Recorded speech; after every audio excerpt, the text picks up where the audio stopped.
ಅಂತ ಒಂದು ಸಂಗತಿ ಯಾವುದು ಅಂತ ಹೇಳಿದ್ರೆ ಹಿಂದೂ ಅಂದ್ರೆ ಏನು, ಯಾರು ಅನ್ನೋದೇ ಇವತ್ತಿನ ಚರ್ಚಿತ ವಿಷಯ. ಹಾಗಾಗಿ ಸಾಮಾನ್ಯವಾಗಿ ಸರಳವಾಗಿ ಹೇಳ್ಬೋದಾದಂಥ ಸಂಗತಿ ಏನು ಅಂತ ಹೇಳಿದ್ರೆ, ಹಿಂದೂ ಅಂತ ಹೇಳಿದ್ರೆ ಯಾರೆಲ್ಲ ಭಾರತ ನಂದು ಅಂತ ಹೇಳಿ ಬದುಕ್ತಾರೋ ಅವರೆಲ್ಲ ಹಿಂದೂಗಳೇ. ಹಾಗಾಗಿ ಸಾಮಾನ್ಯವಾಗಿ ಹಿಂದುತ್ವ ಇದ್ರ ಬಗ್ಗೆ ಎಲ್ಲ ಚರ್ಚೆ ಆಗ್ತಾ ಇರುತ್ತೆ. ಈ ಚರ್ಚೆ ಸುಪ್ರೀಂ ಕೋರ್ಟ್ ತನಕ ಹೋಯ್ತು. ಹಾಗಾಗಿ ನಮ್ಮ ಸುಪ್ರೀಂ ಕೋರ್ಟ್ ಹೇಳ್ತು ಹಿಂದುತ್ವ ಅಂದ್ರೆ ಏನು ಅಂತ. ಸುಪ್ರೀಂ ಕೋರ್ಟ್ ಹೇಳುತ್ತೆ ಹಿಂದುತ್ವ ಅಂದ್ರೆ ಆ ವೇ ಆಫ್ ಲೈಫ್, ಅಂದ್ರೆ ಜೀವನ ಪದ್ಧತಿ ಅಂತ ನಮ್ಮ ಸುಪ್ರೀಂ ಕೋರ್ಟ್ ಹೇಳ್ತು. ಹಾಗಾಗಿ ಈ ಜೀವನ ಪದ್ಧತಿನ ಯಾರೆಲ್ಲ ಪಾಲನೆ ಮಾಡ್ತಾರೆ ಅವರೆಲ್ಲ ಹಿಂದೂಗಳು. ಅದೇ ಹಿಂದುತ್ವ, ಅದೇ ನಮ್ಮ ಸಂಸ್ಕೃತಿಯ ವಿಶೇಷ. ನಮಗೆ ಹೆಮ್ಮೆ ಇದೆ ನಾನೊಬ್ಬ ಹಿಂದೂ ಅಂತ ಹೇಳಿ. ಸೊ ಹಾಗೇನೆ ನನಗೂ ಕೂಡ ತುಂಬಾನೇ ಹೆಮ್ಮೆ ಇದೆ ನಾನೊಬ್ಬ ಹಿಂದೂ ಅಂತ.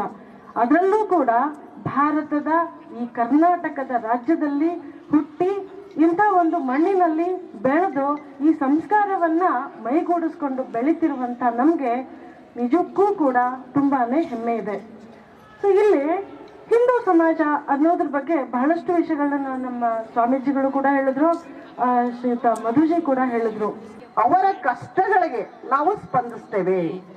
ನಿಮ್ಮ ಮನೇಲಿ ಏನು ನೀವು ಮದುವೆ ಮಾಡ್ತಾ ಇದ್ದೀರಾ, ನಾವು ನಿಮಗೆ ಸ್ಪಂದಿಸ್ತೀವಿ. ನಾವು ನಿಮ್ಮ ಮದುವೆ ಖರ್ಚು ವೆಚ್ಚ ಕೊಡ್ತೀವಿ.